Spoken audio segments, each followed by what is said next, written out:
Some places don't shock you with jump scares. They get you with slow, steady realization that you are not alone, that something unseen is always present, always watching.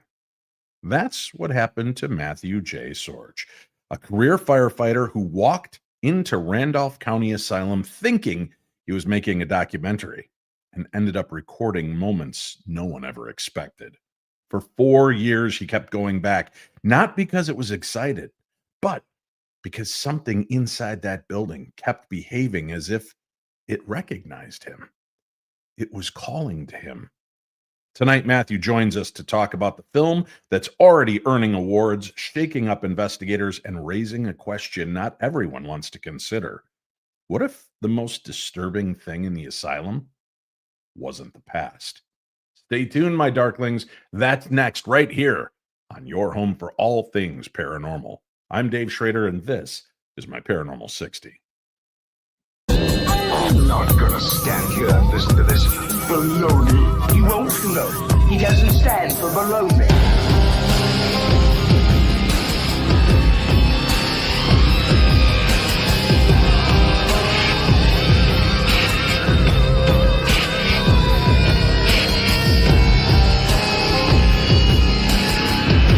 Sounds like a lot of supernatural baloney to me. Supernatural, perhaps. Baloney, perhaps not. Good evening, darklings. Welcome again to your home for all things paranormal. I'm Dave Schrader. This is the Paranormal 60. I do want to remind you, there is something big happening. Can you feel it? It's almost in the air. It's tactile. There's an electricity that's out there, and we're going to be doing a big show on December 15th. Make sure that you mark it on your calendar. Go do it right now. Circle it in bright red. Use your favorite lipstick, gentlemen, maybe your favorite shoe polish.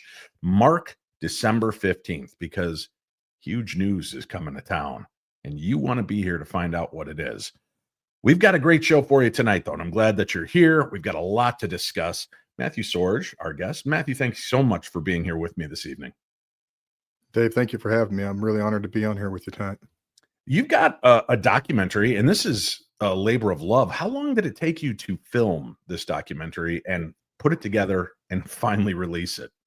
4 years. It was truly a passion project. It was a 4-year project to go back and back and back to get the stories, to really be able to tell them the way we want to tell them, to keep the history true and be true to the story of the spirits, because that's, to us, the most important part. Had you been to Randolph Asylum before? No. So, in my 20 plus years in the paranormal, and I think you can appreciate this for sure, Dave, some places just call to you. Some places, there's just something about them that you maybe see something online. It's maybe a picture on Instagram, or you read an article somewhere, and for some reason you've got to go. And that's what Randolph County was for me. It was a place I had to go. And ironically, the first time my team went, my wife had breast cancer at the time, and she was too sick for me to travel. So I wasn't able to go for that trip. And then they came back and told me all the stories of the experiences that they had there. And it just made me even want to go more. And then so 3 months later, I woke up in the middle of the night, literally one night, and said, I'm going to do a documentary. Not a filmmaker at the time, didn't know anything about any of that. Said, I'm going to do this thing. And here we are 4 years later. So now, just to set the stage for people, Randolph Asylum, where is it located? Winchester, Indiana. What do we know about Winchester, Indiana? Anything famous, anything notorious about that area? No, not really. It is a very tiny town. I believe it's like 5,000 people. It's like a really small place. Randolph County is the county, obviously, that Winchester sits in. And back in, that period of time in the mid 1800s, about every city, every county, and every state had some type of a poor home or asylum where they put people who just didn't conform to society norms. And that's where this particular place is. It's one of the few that still remains virtually like it was in 1899 in terms of the structure. When the building was rebuilt in 1899, after the original one from 1851 burnt down, they built onto it over the years. And what you see today was built in 1899. It's 58,000 square feet. So for a county that size, it was a massive facility that actually housed people until 2006. Really? Now, this was would this be considered in some areas the old poor farm, kind of the catch-all for everything from homeless people to widows to Yeah. single mothers to lunatics and criminals and everything Everything in in between? absolutely everything in between. When it opened in 1851, it was actually a 350-acre farm, and it actually, if you were an inmate there, they called them inmates. If you were there, you often had a job, if you were able to help sustain the farm, to grow their own food, raise their own livestock, to feed and house the people that were there. But yes, pretty much anybody that didn't fit society's norms, alcoholics, people with mental illness, drug issues, guys just didn't like their wives anymore, so they turned them over to the state because back then ladies didn't have rights. So yeah, pretty much anybody that didn't fit the society label So, was turned basically, over to a place like that. guys like you and me would have ended up in there. 100%. Radio sure. show hosts and people that like to talk about ghosts and investigate. Yeah, for sure. They would have locked us away and thrown away the key. There actually is a jail cell. They actually brought a jail cell into the place because in the 1950s, well, actually the 1940s, there was a judge who decided to commit himself when he retired.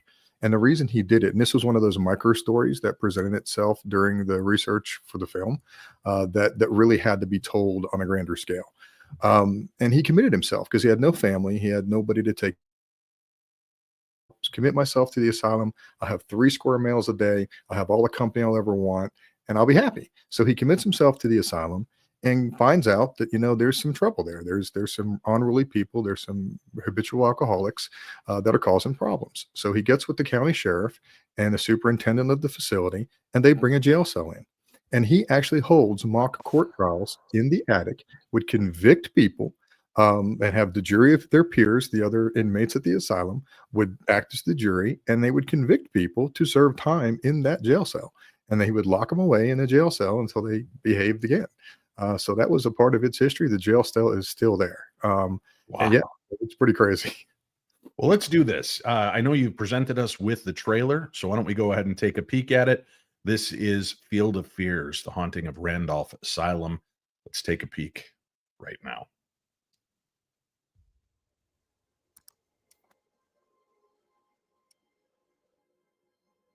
There are those locations that call to us. Maybe it's something we read about the history of the location, something that draws us in. Maybe as we're driving by, something about its architecture catches our eye.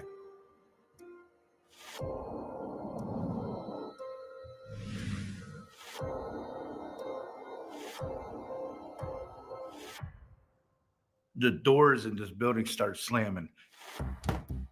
I saw a lady in a white dress, ran down after her. She was nowhere to be found. Ida's uncle was admitted to the asylum and had hanged herself. This particular woman is just like off the chain. Somebody literally just Hi. ran through there. Oh, wow, is he strong? There's an interesting story that goes with this room. Talking about 58,000 square feet. So it's an audio challenge for anyone.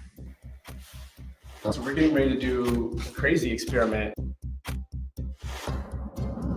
You touch me again.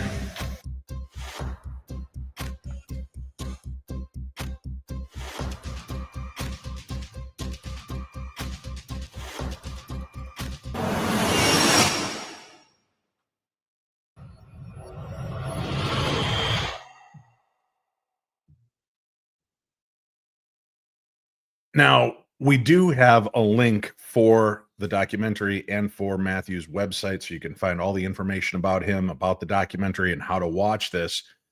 Seems like you've assembled your own little Avengers team to go in here and walk through this. How do you put together the team that you figure this is who I want to represent the field, the investigation, and cover the angles that we need to cover in the show? Absolutely. So I think, like I told you, when I first got this idea, I hadn't really done this before. I had to learn. And part of this 4 years has been learning how to become a filmmaker and a director and a producer and learning how to do that, the editing, all that stuff I had to learn on my own. But to pick the team was simple. I wanted to do something different. I wanted to do experiments on a large scale because my team, SRS Paranormal, the way that we operate is a little different than some teams. We use mediums and spiritualist error methods combined with the tech and the equipment to get those secondary and tertiary validations. So we do a lot of experiments. And what I wanted to do with this was experiments on a bigger scale. I wanted to do something that people haven't done, like take a 58,000 square foot asylum and wire it for real-time ITC communication. So I had to get somebody that is an expert in the ITC field. And one of the guys that I use a lot of his equipment is J.W. Prather. Jay builds next level boxes. A lot of the shows, probably even shows you've worked on, have used his equipment. So I reached out to Jay and I said, hey, I've bought a lot of your stuff. I've talked to you a couple of times about different theories. I want to do this project. What do you think? He's like, man, let's do it. So he had to actually build the wiring to be able to do this. We actually wired that entire facility to where when we were doing a seance in the attic, that was being projected. Our energy and our voices were being projected through the entire 58,000 square feet, being fed back to his headquarters where he could monitor in real time what was happening on all the floors where we had satellite stations that could monitor. We could position either mediums or investigators at different satellites while we were doing the experiments and see if they could have things happening on other floors. I used our lead medium, obviously, from our team, Rhonda Claudio, who is my first mentor when I started my mediumship path. So she was my first choice for a medium. The second one was a medium that I got to work with a bit and who became my second mentor as I developed my own mediumship. And that was medium Sky Ray. So those are the two mediums I wanted to bring in to come in and do the cold reads and then use them for the experiments. And then another guy we tapped was Justin Spurrier from Spurrier Paranormal. Sure. Justin has been doing stuff for a long time in the paranormal field. He worked with Ghost Adventures for a little while as one of their tech guys. He's got a lot of fantastic ideas and experiments. And one of the things that him and I talked about early on was Tesla's work and frequency modulation, human residency, and those different things, not to get too nerdy, but talking about how those frequencies maybe influence environments, right? So one of the experiments we wanted to do with that was taking the frequencies associated with disasters like fire, since a big fire happened there in 1851 and destroyed the original asylum. Could we recreate those frequencies and jumpstart activity? So one of the experiments we do is called the fire experiment. And we literally, while we have the entire asylum wired, where we can do a live EVP monitoring, we could position people on all the floors. We could recreate the elements of a fire through lights and smoke and the sound frequencies using the world's largest Bluetooth speakers, supercharge the environment, stir it up, and then see what happens, and repeat that several times. And boy, did it work. I mean, we had activity throughout the building on an epic scale when we jump started the environment that way. All right, Matthew, I want to ask you a question. This kind of a tough question following up on what you just said. But I think it's an important question. It's one that I've had to deal with over the years, trying to rectify. When you're trying to recreate a traumatic experience to invigorate, energize, and create a triggering moment for these spirits, do you ever feel like there is something inherently wrong with us stimulating it using the negative, something horrific that happened to them? Yeah. And this is not meant to throw you or your team under the bus. It's No, I want to get into the head of understanding. Absolutely.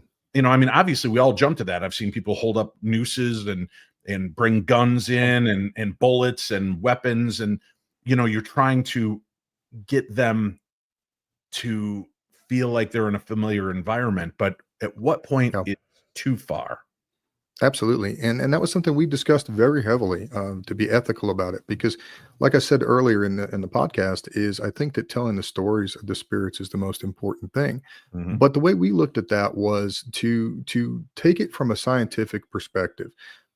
Can frequency have an impact on the environment? Using frequency associated with that and recreating the fire was a way to recreate a moment in time to test the theory, one of Tesla's theories, which was that you could create loops. You could open loops of residual energy by doing these different things, these different type of experiments, whether it be frequency modulation, whether it be different electrostatic charges, ionization. There's several different theories that are associated with this type of work.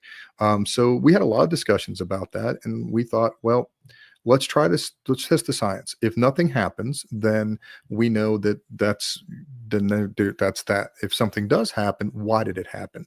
And the thing that we came from that was that we supercharged the environment, and we didn't really have negative interactions when we did that. Most interactions we had were more of an excited energy. So it was almost as if in some of the moments where we did that type of experiment, and I don't really go deep into the film because this, you have to edit things down. You Right. have 4 years of information, and you've got to get it into a time format that an audience can tolerate. You can't make a 4-hour documentary unless you make multi parts, and I wasn't able to do that with this. So I don't get deep into the outcome of it, but a lot of the activity that I think happened during the fire experiment felt almost residual. It was almost as if we opened the door for a split second and then it died off. It was like it happened. We had the moment, and it died off. Now, And it was on his do you think then, especially because you're using frequency, do you think what you did was find a way to time lock something? So that exists, that history will sure. always remain contained in that environment. And with the frequency, you brought it to a level that resonated in a way that almost opened the door for you to witness a brief moment of what had happened, as opposed to agitating the spirits that are currently there. This was Yes. more like archaeology. You were digging to that level, instigating that moment so that you could open that resonance, almost like a portal to see through. Exactly, and that's what we feel actually happened because it's just, stone tape theory. Wow, tongue tied. The stone tape theory. I mean, we've all heard of that in the paranormal field. Different things like limestone can lock energy and hold that energy, and at the right time, it's released. Same thing with the theory on why we hear phantom footsteps, but we have no other validation. Whether mediums don't get nothing else goes with it. We just hear these weird phantom footsteps. Well, that's the same thing as stone tape theory. It's there, whatever the conditions are right. And this is my belief: when the conditions are right, that reopens, and we witness that residual energy for a short period of time. So yeah, I think that's exactly what we intended to do, was see if that's true. If you can actually jumpstart that by putting those frequencies in there and recreating the right elements. Were we able to crack that loop for just a second and get the energy to come out? And we did. Then we did some other frequency stuff where we just used different frequencies, not associated with traumas or with fire, but just known frequencies that are basically the Solfeggio frequencies. And we could get into a whole deep dive on the Solfeggios and how they impact the human psyche. Introduce a little bit of that so that people that are Sure. newer to this field have an understanding of what you're talking about. So the Solfeggio or Solfaggio, I always pronounce those incorrectly. I'm from East Tennessee, so bear with the dialect there. But anyways, those frequencies resonate with different chakra points in the body. So if you ever heard Gregorian monks chant, they chant and they hit certain vibrations. Those vibrations are believed to do multiple things. They can help heal people. They can help activate the third eye and make people more sensitive or susceptible to the sixth sense type of stuff. So when you start using those different frequency ranges, they have a direct impact on the human condition. So the question becomes, are we being heightened, that we're more aware of around us? Or is it like high EMF that we start to get affected by that in a different way? What we found was, or what we have found, and not just in the film, but in my years of research using those type of frequencies, is it actually does supercharge people. It's sort of like when you put somebody in the Estes method, you kind of open up the part of their brain that allows them to connect the way that psychics and mediums do. They just start hearing things that aren't even coming through the box that often are relevant. And it's because they're opening up their ability to connect to the other side. At least that's how I feel. So we're using those frequencies in other experiments, which there's another scene where Justin actually gets the back of his neck pinched. We were using light wave frequencies along with Solfeggio frequencies. and we were getting activity. Every time we'd run a cycle, it was like more and more activity. We were getting shadow people, we were getting disembodied voices. Some of it translated to camera, and you know how this goes too. Sometimes it translates to camera, and sometimes it just don't. And you just don't have it to share. You know what happened, you know you experienced it.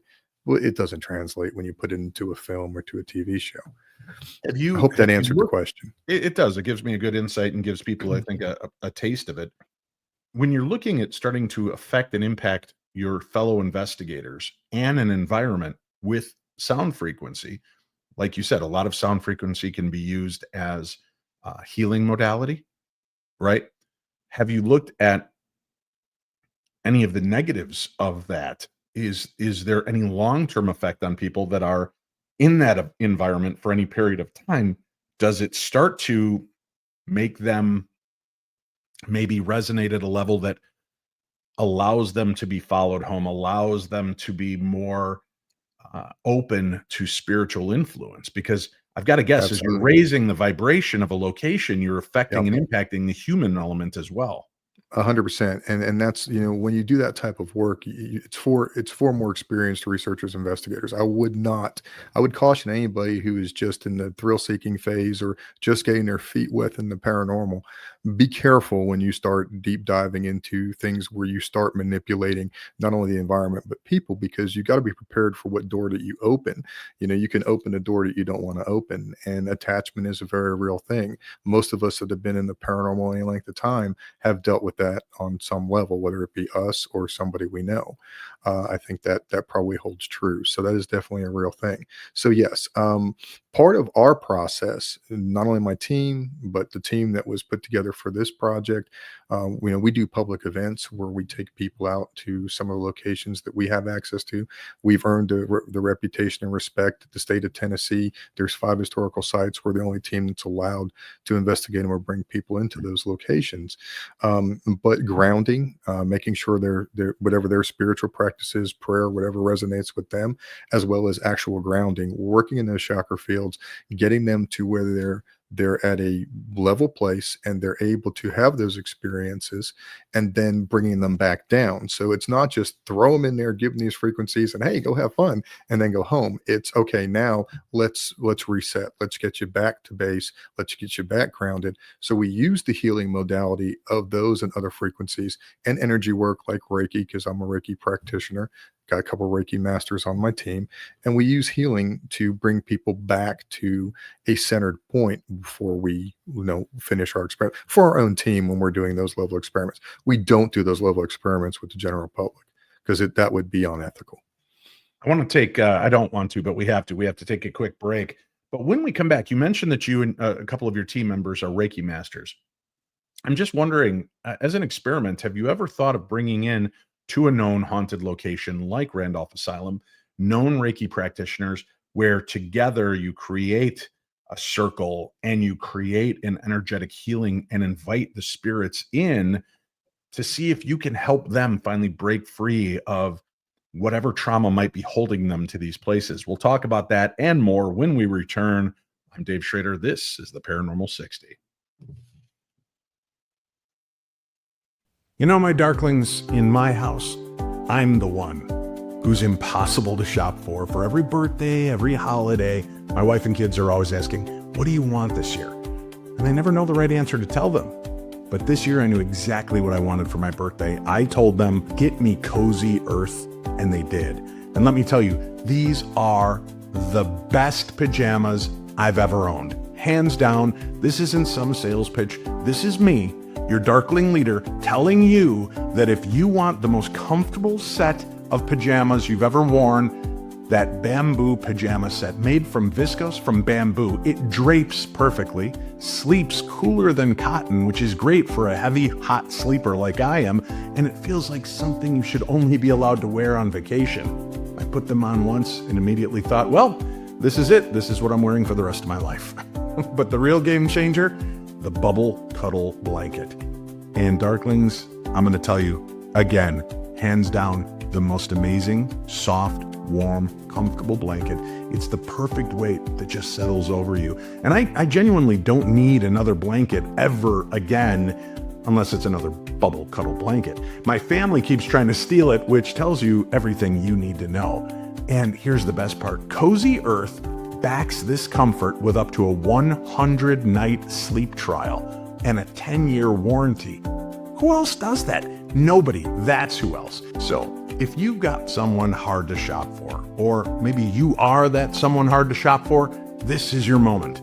Black Friday through Cyber Monday, Cozy Earth is giving you 40% off at CozyEarth.com with my code P60. It's their best deal of the year. Again, get 40% off Black Friday through Cyber Monday at CozyEarth.com with my code P60. And if you get that post-purchase survey, tell them you heard about Cozy Earth right here on the Paranormal 60. Wrap the ones you love and yourself in luxury with Cozy Earth. Hello, Darklings and my fellow mind travelers. This is Mark Allen Lanou, the Gemini Mind. Come take a journey with me through this place we call life by picking up a copy of my book, Reality Was Once the Tapestry of the Dreamer. Available on Barnes & Noble and Amazon online. You can find the links also on my website, markallenlanou.com. Chock full of stories about organized crime, the paranormal, my music career, NASA, and more. So go pick up your copy, and you all rock. Indeed. Hey, my friends. Our friend Matt brought up Tennessee. Well, how about this? You want to meet me, Cindy Kaza, and Shane Pittman? We're going to be in Lexington, Kentucky, very close to Tennessee, very close, closer than I am now in Chicago. I would love for you guys to come out with us. It's an evening with all of us from the Holzer Files and Paranormal Mysteries. We'll be answering your questions. We'll be having some fun. I promise there's going to be some laughs, some scares, and who knows, Cindy might even connect with somebody you know on the other side. So if you're interested and you'd like to know more about this, then go check out darknessevents.com. That's darknessevents.com. Scroll down, you'll find a link, and you'll be able to join us. And I hope to see you there. I'll also make a very quick mention that this Thursday, Cindy is here in Illinois, in Batavia, Illinois, of all places. And she's going to be doing a live gallery session and a Q&A afterwards. And I have it on good authority that a very dear friend of hers, a roguishly handsome paranormal investigator, will be joining her for the Q&A. Maybe it's Shane Pittman. Maybe it's Steve Shippey. Maybe it's me. We're all so good looking, it's hard to tell, really. But anyway, if you want to come on out, she's going to be in Batavia doing a live gallery session this Thursday night. And you can get information at cindykaza.com. That's Cindy, Kaza.com. You'll also find information there about our upcoming event in Lexington, Kentucky. Our guest, Matthew Sorge, is with us. We are talking about his documentary and investigation into the Randolph Asylum. And this is, before the break, I was talking to you about the different experiments you were doing, some of the things that you were dealing with, and how you were amping up the energy and vibration of certain areas to try to inspire activity, whether it was to open that portal to that period in time during that fire to see if you could be witness to part of it, or if it was, some way engaging the memories of the spirit world. I've often wondered, have you ever, being a Reiki master, have you ever gone in with a group, not just one or two of you, but maybe 5 to 10 to 20 of you, and doing like a circle, a healing circle, where you invite the energies, the spirits, the memories of this building in, and try to help them break free from whatever is holding them to these locations, whether it's their own fear, tethered because of misery, and if we're just getting those little slivers of the pain that was left behind. Have you ever done something like that? Well, so first I want to clarify, I'm a Reiki practitioner. I'm a Reiki level 3. I have not completed my master yet, but I do have 2 masters on my team. My team's pretty large. Yeah, well, then I don't need you on the show. I only like Reiki masters here. Don't blame me. Just kidding with you, Matthew. I just want to clarify that, so nobody goes, he's not a Reiki master yet. So, but no, I just wanted to make sure I clarified that real quick. But to answer your question, not in the sense of doing it as a healing circle, but now we have, as a medium, I do work as a medium. I have gone through that process. Like I said, I worked with Rhonda, then I worked with medium Skyray for another year, and then I actually worked under James Von Prague, went through his medium certification course, who's a world-renowned medium. James is well-known medium. So I think part of mediumship, and you know this from working directly with Cindy, who I think is one of the best mediums on the planet, in my opinion. Agreed. Big fan of hers. So I'm fanboying for just a minute. But what I was going to say is I think part of mediumship is really doing that. It's connecting on a soul to soul level with spirits and helping them with whatever they need, whether it's bringing a message to a loved one or it's helping them to cross over or whatever the case may be. And so, yes, on seances, when we do seances, we often do that. We will invite the energies in, the spirits in, and we will do what they need. We will help them in any way that we can through healing. But you raise an interesting point. I never really thought about going from the Reiki energy perspective and creating an energy field in addition to that. I mean, I guess you do create that in a seance setting, but I think having that from the healing perspective and then adding that frequency modulation of healing modality, that would be a very interesting experiment. And you've inspired me to do that very thing. So yes, I will do that, and I'll definitely let you know what the outcome is, because I think you have something very interesting that you proposed there, Dave. I've always been intrigued by the fact that if we believe that the spirits are existing in a magnetic field, in a magnetic atmosphere, and they're there, if we used old degaussing guns, which they used to use to clean your TVs, they used to use to clean audio cassettes, they would literally put it on a degausser, spin it a few times, and the magnetic range from that would disperse anything that had been recorded there. I often thought it'd be interesting to take it into a well-known big location where one room that has real trauma involved in it, whether it's a shock therapy room or something where somebody was brutally attacked and hurt, just focus on that room alone and degauss it, and then see if we separate it, if we blast those magnetic particles apart, does that set free that room? It'd really be fascinating to do this on a human level. Because, and help me understand, when you're performing Reiki, you're actually becoming conduit. You're open to an energy that's coming through you and working through you. Could you imagine in the room at Randolph Asylum where, poor Miss Beatrice was brutally hurt and her wailing ghost is still heard? If you put 20 practitioners of Reiki in there, each just touching parts of the wall and floor, and performing Reiki on the room itself together in one moment, not just one of you at a time, all of you, and then going back in and documenting what happens after that over the period of a month, 3 months, 6 months. How does healed that area? Yeah, that would be fantastic. Absolutely be fantastic. And and like Randolph County, Ida Gunkel's room would be the perfect room. She committed suicide there in the 1930s.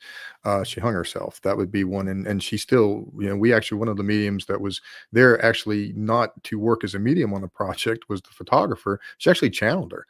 It just happened. She connected with her and channeled her. So you raise an excellent point. Never thought about that, but man, you've given me something new to definitely look into. I think that's fantastic. Field of energy, return to Randolph Asylum. I'm just saying, I'm putting it out there for you. If you want to produce it, I'm in. Sure. I'll see. I've got reality TV money. I got $22.87 I'm willing to dump into this project. And I've got the indie filmmaker money, which is like $12.11. Perfect. So we're already off to a start. Or we $40. We can buy lunch. Good meals. Yeah. What was your first real, oh my God, moment at Randolph Asylum? Since you didn't get to go in there before, your first indoctrination is going in to film this, document it, and see if you could experience it yourself. What was that moment for you? And it's actually kind of crazy. Normally when I first go into a place, and back then I was just starting my mediumship journey. I was not working as a full medium. I was just really starting to develop. I was very much sensitive. And I do believe the longer that you do paranormal, and you've done paranormal for decades, so you appreciate this, I'm sure.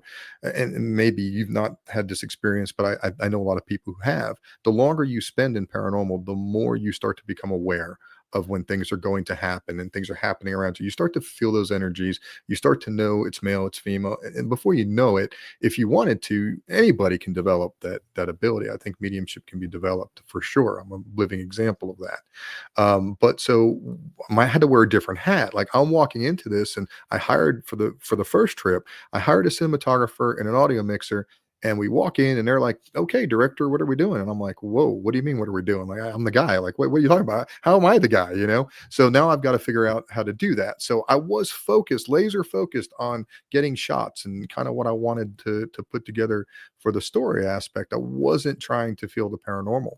And we were setting up to do an interview actually with Justin Spurrier.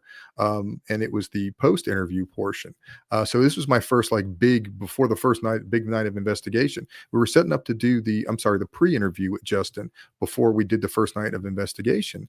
And I'm looking down the hall, and we don't have cameras rolling in that direction, of course.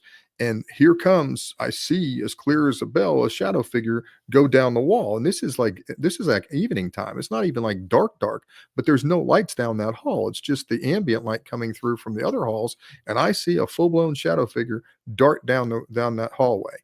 And I was like, oh my goodness, you know, I couldn't even focus on what I had. I just wanted to switch gears. I wanted to run down the hall and start investigating, but obviously I couldn't. So I guess that was that first moment that, man, this place is going to be off the chain. And it was. I mean, it did not disappoint. There's so much stuff that happened during setup that we didn't unfortunately capture, because that's just how it is. I mean, how many times has that happened to you in your TV career? The good stuff happens when cameras aren't even rolling. Right. Did you ever feel a sense of, and obviously being a medium and a sensitive yourself, that's one thing that I've had trouble with when I go into places with Cindy.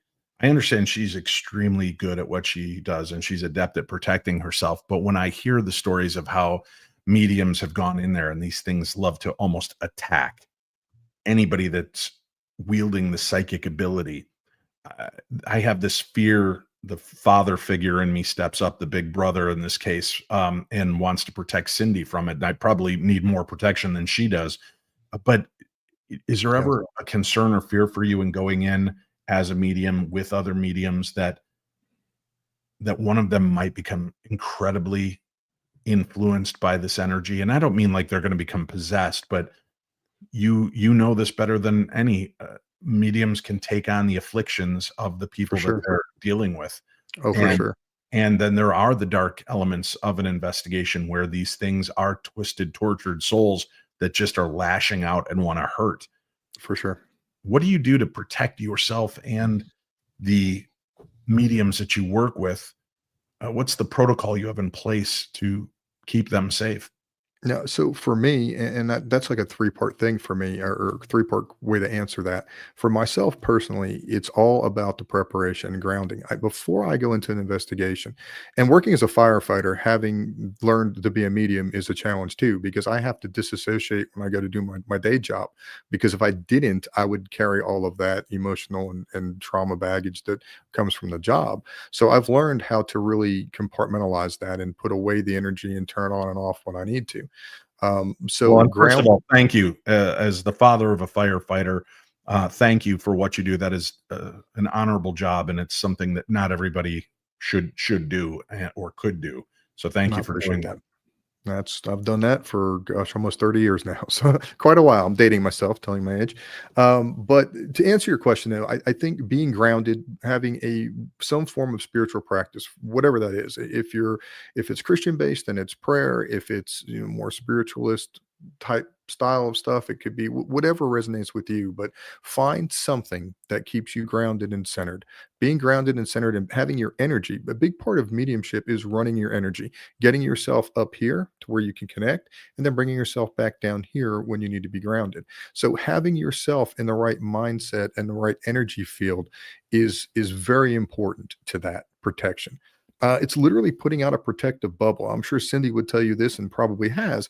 She probably puts out a little bit of a bubble around her. Like, that's my space. My spirit guides are in my space with me. My spirit team is here. We've got this. They're letting me do what I need to do, but we've got this force field, if you will, that we keep around us.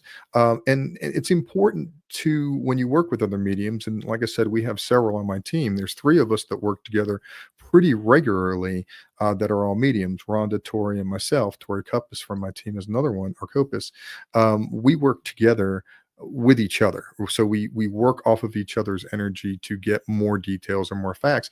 But that also helps us to watch each other, because, for lack of better words, if Tori's got the ball on this one, I'm more of a support. I'm feeding her energy. I'm there to help protect her. She goes too far, I pull her back. I go too far, she pulls me back.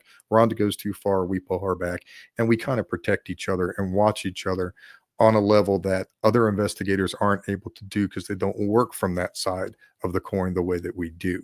So I think having some type of tried and true, protection protocol, a system, and being in that mindset is the most important thing. Even for investigators, even if you don't have abilities, having a protection system is important. Dave, there is a dark side to this. It is not all fun and games and Casper, and there is stuff out there that can impact you.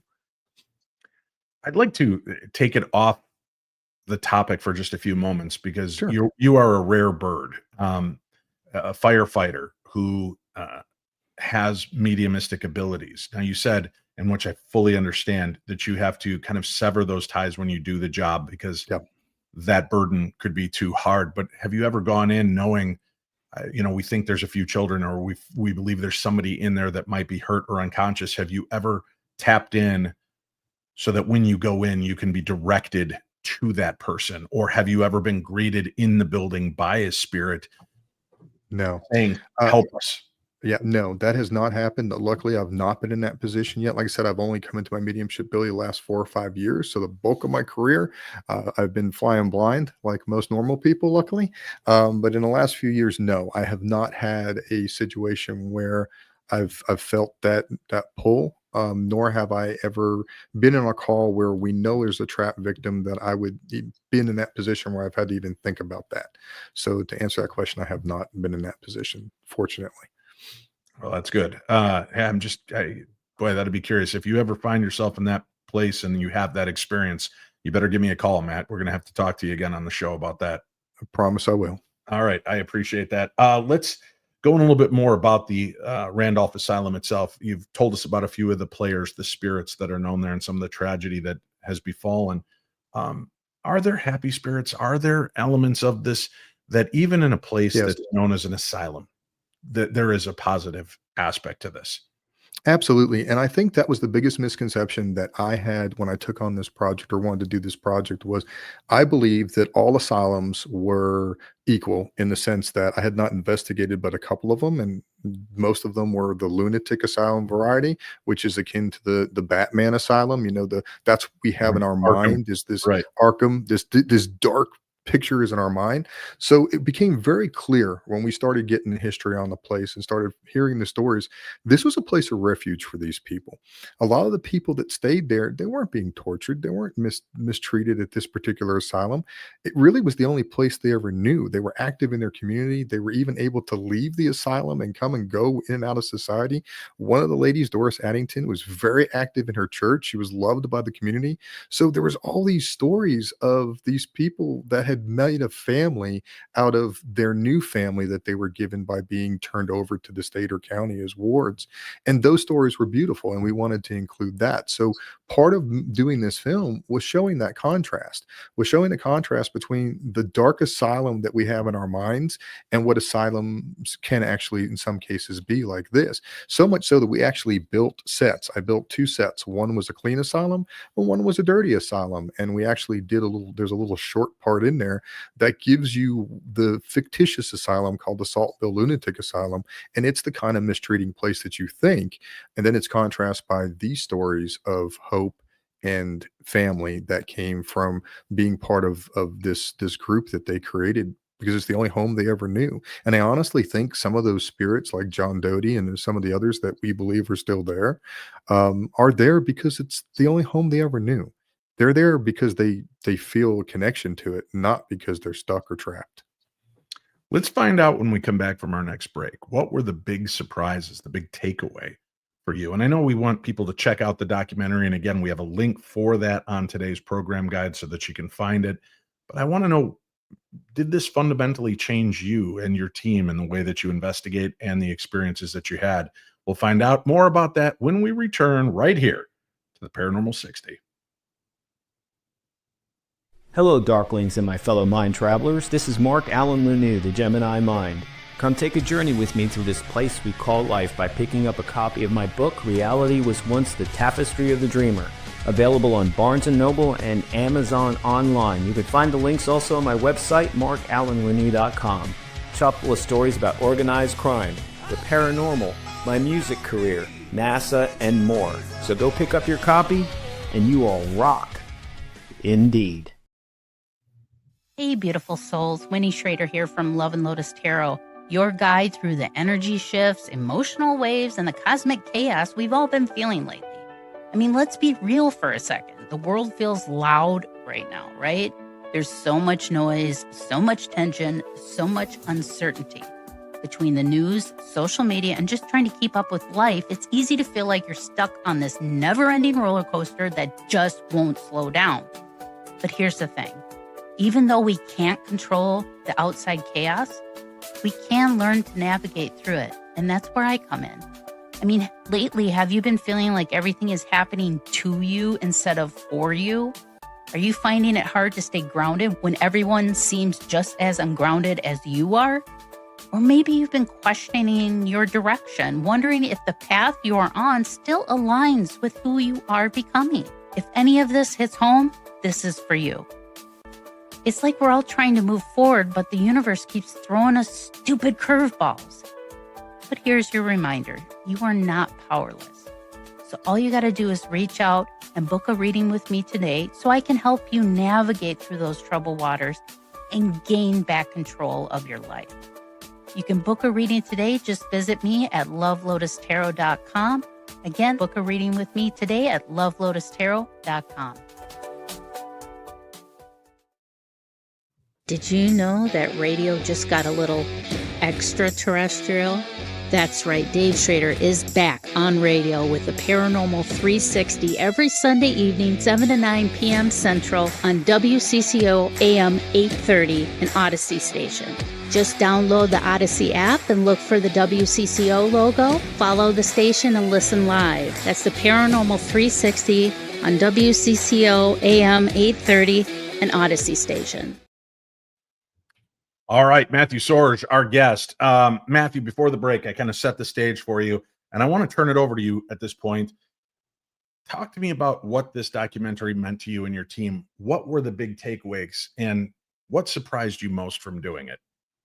I think, like I said, what really surprised me the most was finding the contrast between what we perceive asylums to be and what asylums are, and to have the connection to those spirits and try our best to tell their truth and tell their story, that maybe people will look at asylums a little bit differently. Maybe they won't just assume that they're all places of torture and darkness, that while yes, that's probably part of the fabric of any asylum's history, there's deeper levels to that. And in a lot of cases, it truly was places of refuge where people could go and find a new home, a new family, and they live their lives there and they're connected to that. So I think that was for me the biggest takeaway.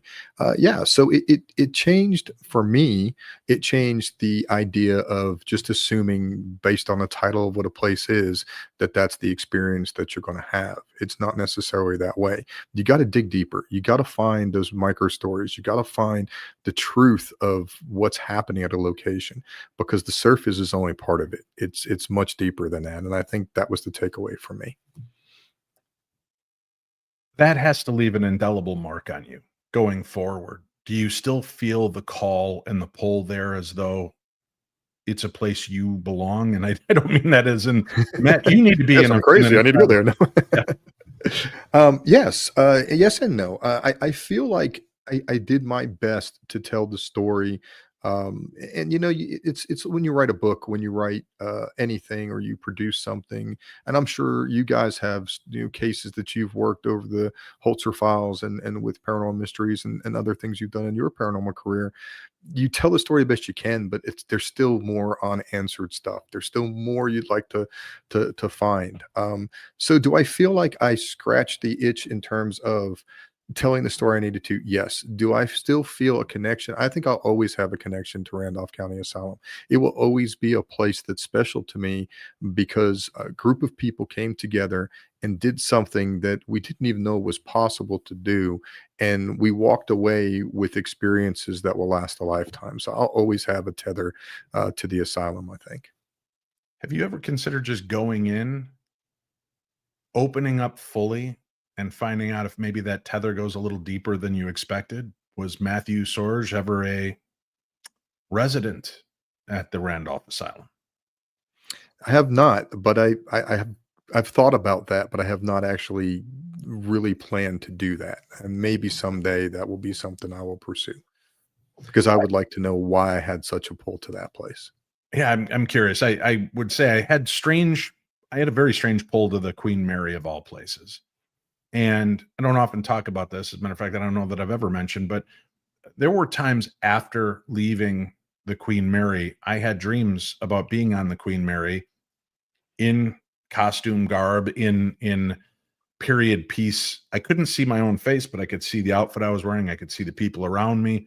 And I often wondered, am I connecting with a spirit there, or was I connecting with a past iteration?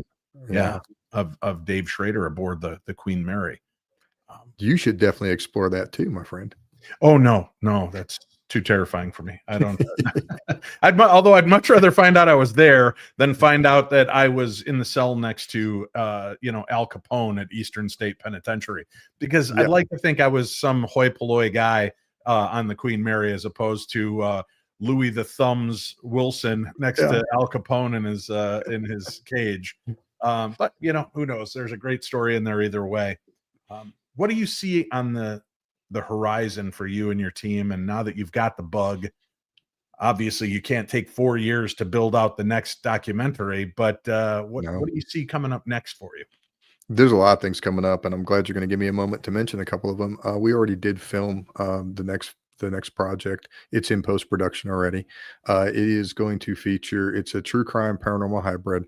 Myself, Tori, and Rhonda, the mediums I mentioned from my team, actually take a cold case. It's actually based on this book, which when you were in Michigan, you actually bought a copy of this book. Mm-hmm. And it's written was done by a psychic author. And now mention the name of the book for people that are just listening to the audio. Her Shallow Grave. And it's written by Martina Ford Farmer, and her husband worked in the police department, the same city that I worked at, for years. We've been friends for years. Had no idea that she had the abilities and had wrote this book. She had been connecting to that child spirit all through growing up in her own life. And we decided to take a look. It's a local murder case, and she was a 12-year-old girl that was abducted and murdered. We decided to take a look at that case. We go in blind. I didn't even know the book existed when we did the project. Found that out later. But we went in blind to the case, didn't know what case we were going to be working. So my wife had to step up and take on more of the director producer role, along with Kevin, one of the other guys from the production company and team, had to take on that role. And we look at this case from the mediumistic perspective. And not to spoil too much of it, but over the course of that, there is court documents that hadn't been seen for 54 years that the state finally released to Dale, the lead investigator, the police officer, retired police officer on the case. That validated a lot of what we hit on. Theory that we had was very heavily validated. So that will be coming out in hopefully late spring, early summer. Not sure where you'll see that yet. Also working on a new project I talked to you a little bit about before the show, with co-created with Haley Stack, who's a medium, a witch, and an occultist. We're going to dive into the occult from the perspective of the inside as occultists, and look at the misnomers that surround occult practices, what's Hollywood, what's real, versus what what is actually the core of those practices. And there's a casting call right now for that. So if anybody out there is a practitioner, you can go to shadowworkproductions.com, LLC.com, and there's a casting call there for people that are in those practices. And yeah, we'll be taking a look at that with different paranormal occurrences or possessions and things that have been blamed on those type of practices, and we're going to investigate them from the inside as opposed to the outside looking in. So that's a series that we're working on. I'm not sure where that's going to end up. That's the big things that are coming up with that are going to be appearing at the Smoky Mountain Terror Con. We'll be there to promote the films and a few other projects in May. And then in September, my wife and I will be going to go along with the Secrets of Transylvania tour. We'll be in Romania from September 14th through the 25th, exploring the ancient history of Romania and the real life of Vlad the Impaler with Haley A. Ramsey's tours, haleyAramsey.com. And we'll be visiting multiple castles, monasteries, and the famous haunted Hoya Forest, where we'll be leading a few paranormal investigations at some of those select locations, exploring the secrets of Romania in Transylvania. You're going to love it there. I've been to Romania 5 times. Oh, fantastic. And have followed in the footfalls of Vlad the Impaler to the wannabe castles, to the actual castles, to the locations that so many people don't know about. It's a fascinating land. And man, if you have not been there, be prepared to want to stay, Matt. I got to tell you, I've often said if I could retire to any country in the world, I would retire to Romania. Just the beauty of the landscape, the people, plus werewolves and vampires. Oh, I mean, right? How could you not love it? If I wouldn't miss my grandkids and children so much, I would pack up the buggy and go to Romania tomorrow. So you're really in for a treat. Check that out again. And there's a link format on today's program guide, so you can find more about the productions and the projects they're working on. How can people watch this right now? So Randolph County the Field of Fears Randolph County Asylum is available right now on Amazon Prime Video, Google Play, YouTube Movies. It's coming to Tubi, and as soon as I get the finalization, it'll be coming to physical media for DVD and Blu-ray. It'll be available at Barnes & Noble, Best Buy, Target, Walmart, and Amazon.com. Fantastic. Matt, thank you so much for doing what you do, for opening the eyes of people and giving them a chance to see into these places. Because let's face it, as a paranormal fan, there are many of these locations that we don't know much about. And it's great when teams are able to take it in, strip back the veneer of the shock and awe of some of the paranormal programming that has visited them, and get to the real heart, the stories, the ghosts, the spirits, the people that once walked those halls. And I appreciate when somebody goes in with compassion, empathy, and love, and really gives that place a chance to breathe and let its story get told. Well, thank you. And thank you for having me. And thank you for being an inspiration to a lot of guys like myself over the years. I got to admit, I'm a huge fan of yours and your work over the years. So thank you for what you do to make this community something that inspires those of us to take bigger steps and do bigger things. Well, thank you, my friend. Have a good one. And we will look forward to talking to you again in the future. A lot of stuff popping and happening right now, but I got to tell you, I wanted to just take a few minutes here at the end of today's episode, because I've been getting a lot of emails from people around the world. Please understand, send them, vent to me, spill, let your heart out, and let these feelings and emotions be real. This time of year, the seasonal affective disorder can really impact people. But just understand that these moments of sadness and anxiety and depression that you feel, these are not what define who you are. You are so much more than just these moments when you feel broken, when you feel out of touch and alone. And I wish I could convey to you in a way that you could tactile feel my arms around each one of you, giving you the hug, letting you know you're not alone in this, and that you need to stay here, right? Because the sky is going to be a lot more dim without the shine that you and all the others out there like you would take away if you weren't here. It's a tough time of year. I understand that. And you know what? I also want you to focus on the fact that we're coming into a brand new era, a brand new year. And this new year, there are power numbers. It is going to be a new kick. It is, we're ending in 9. Oh, look that up. Dave's starting to know a little bit about numerology. And we're entering a 1. We're beginning. We're saying goodbye to the past and opening up a portal to the new world, to the new life. And I know there are a lot of things that are out of our control and a lot of things that make us feel bad and we feel like we can't do anything about, but that can change. Just continue to show heart and empathy and love and accept who you are. Don't accept it as a fallibility. Don't accept it as an illness or something that marks you. It's something that makes you shine brighter. It's something that makes you better. I'm not saying better than everybody else, but because you allow yourself to have these feelings and care enough that you feel this deeply, that's a gift. I know sometimes it's hard to believe that's true, but it is. It's a gift. You're not alone. I feel these feelings as well. I've got a lot of great things in my life, and I've had a lot of tragedy in my life. This last year has been incredibly rough. I just spent my first Thanksgiving and birthday without either of my parents. And that was weird, right? And as a 58-year-old man, what am I still bitching and belly aching for like a child? But that's because the love is that deep.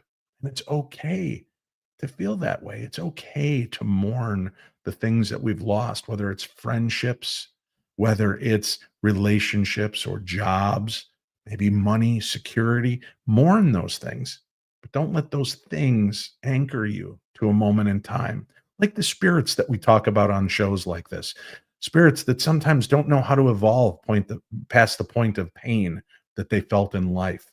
Don't let that be your curse. Please, from the bottom of my heart, get some help. There are places and numbers you can reach out to. You know, you want to reach out to your friends and family, and you've probably been disappointed. We all have. But that's because they're not prepared for this. They have their own problems, their own miseries, their own upset. And what happens is you trauma bond, which is not a good thing. When you have places you can go for free help or affordable help, take advantage of those. Make the call before you hurt yourself or hurt somebody else, because you do matter. And I hope that you know that. Thank you so much for being a part of my world, for making my sky shine just a little bit brighter, because you're here. All right. We'll be back on Wednesday. Greg and I are here. Marty and Chachi are off. Chachi's on his way over to Europe right now. Marty is doing some work, but Greg and I will be here to have some great discussions and talk about some amazing things. So tune in this Wednesday. Before we say goodbye, though, I do want to talk real quickly about tonight's program. When people hear the word asylum, they do imagine the tragic history, the tortured souls. And when Matthew walked in, he found a presence, active, reactive, and it's impossible to ignore. His film isn't built on jump scares or theatrics. It's built on the uncomfortable truth that when you document a place long enough, it starts documenting you back. Field of Fears is now streaming for anyone brave enough to watch it. But remember, you're not just observing a haunting, you're stepping into an unfinished story. And I hope the darkness of this world is a little bit brighter with the information that we share here each week on your Paranormal 60.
Ho, ho, ho. Christmas is right around the corner, and you're going to want to get Theater of the Mind for all of those people that are so hard to shop for. Theater of the Mind by Dave Schrader, a collection of stories from around the world, listeners that have shared and opened their hearts and minds to share with you some of the most bizarre and unbelievable stories they've ever experienced. I have two of my own stories in there. You can find it. Go to my website, darknessevents.com or paranormal60.com, and scroll around, check out the website, and check out all the amazing swag and the books that we have right there.